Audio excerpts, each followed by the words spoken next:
So I remember the last thing that Carrie said to me.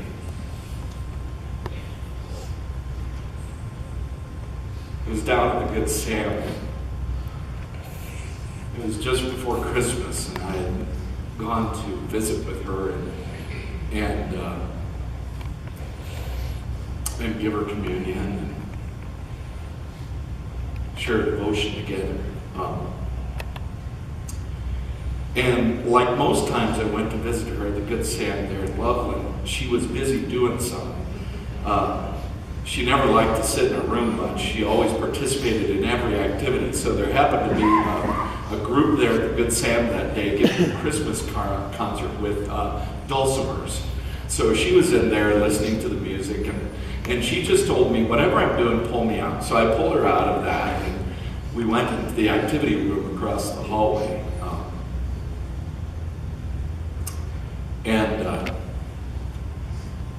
And we visited for a while, and she gave me the updates she always gave me on her family.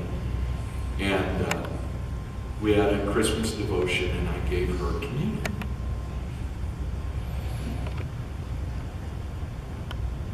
And as I was walking out the door, saying farewell, Carrie, and Merry Christmas, she looked up and she said to me,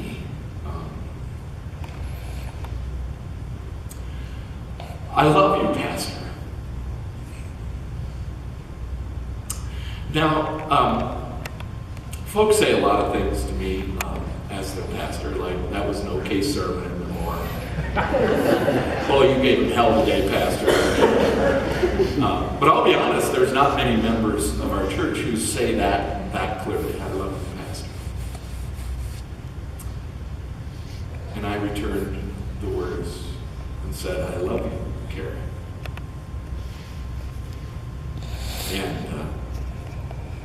And that's the last time I saw her alive.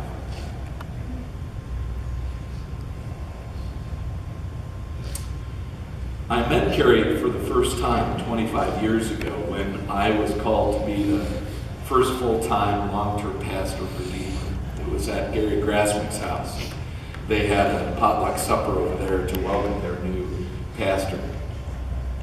And Carrie was amongst the original 21 members of this congregation called Redeemer. And over our 2.5 decades of association, I came to love this woman, this Oklahoma woman, who was baptized in a church called Redeemer in Oklahoma. And now we gather in another church called Redeemer to celebrate the full circle of her life. That which was begun in baptism through the washing of water and word. When God reached out his hand to this infant little girl 87 years ago and said, you are mine and I am your Redeemer. Now that baptismal life comes full circle as we remember Carrie and the wonderful life that she lived here on earth.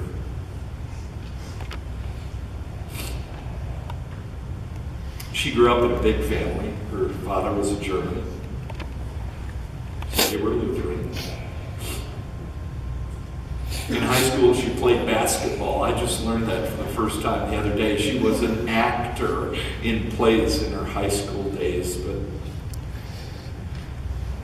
then she became a manicurist.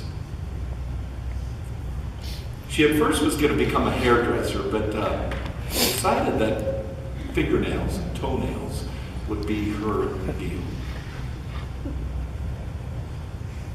I'll come back to that in a little while, but she loved her family more than anything. This joyful, upbeat, positive, wonderful woman loved her family more than anything. And I can't tell you the number of times she would leave church on Sunday morning sitting about where you all are sitting. That's why you're there right now.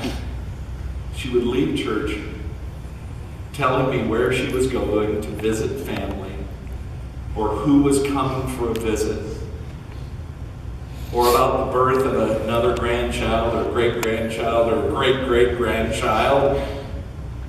My shop, she loved you. You were the joy of her heart. And I know you all will miss her so deeply and so dearly.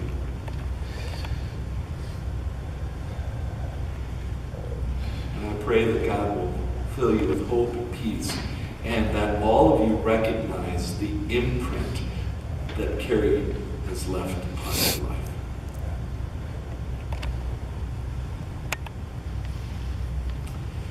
So, a few years ago, the Loveland Reporter Herald actually featured Carrie in a beautiful article about her life. The article was entitled, "In Good Hands." Manicurist is devoted to profession and to clients. Sorry, in the 25 years I've known Carrie, my eyes have gotten worse. Carrie Greenzweight has spent most of her life filing and polishing other women's nails. For nearly 54 years, she has also spent plenty of time talking with her clients. I used to tell my clients if they missed a week, they'd miss a whole episode in my life, said Greenzweight, who works as a manicurist in Loveland. Greenzweight pays careful attention to detail when she does a manicure.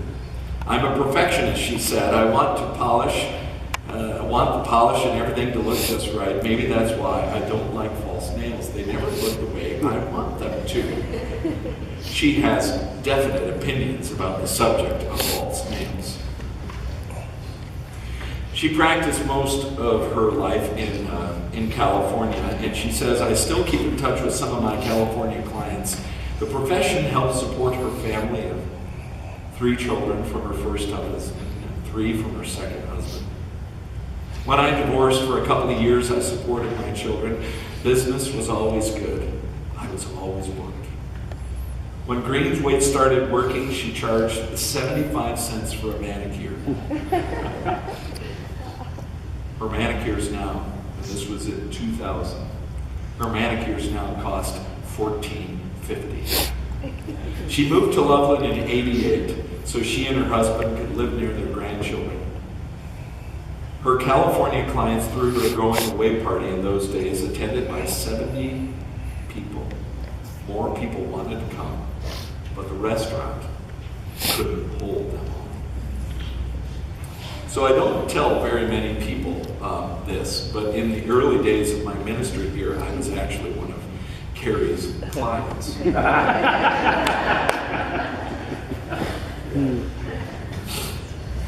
She would come out of church and she would look at my fingernails and she would say, Pastor, you should come for a visit. So I'd go to the slot at JCPenney in the old-fashioned mall, as it was called in those days. We would sit there and, yes, she would trim my cuticles and she would buff my nails. No polish, thank you. And we would talk. And I realized then and there that for Carrie, her little manicure table there at JCPenney was her pulpit. It was her pulpit.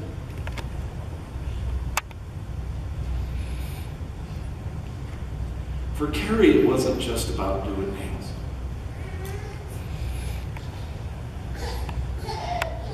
It was about showing God's love and His care to people who came in. And when I would leave her pulpit, I would leave encouraged, renewed, and blessed. And not only would She'd do the nails of people who came and paid at JCPenney and other places. But she would do the nails of the elderly at the Good Sam over here where our church began. And she would tell me about the arthritic feet and the gnarled out toes that she would lovingly trim their nails, take care of their ingrown toenails, and buff their bad calluses. And as she would describe this image to me, I thought of Jesus kneeling down and washing his disciples' feet.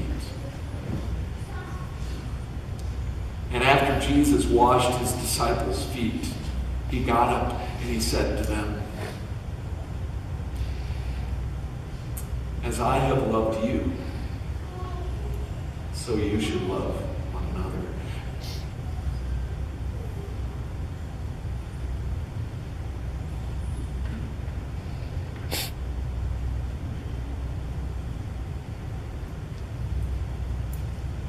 See, Carrie,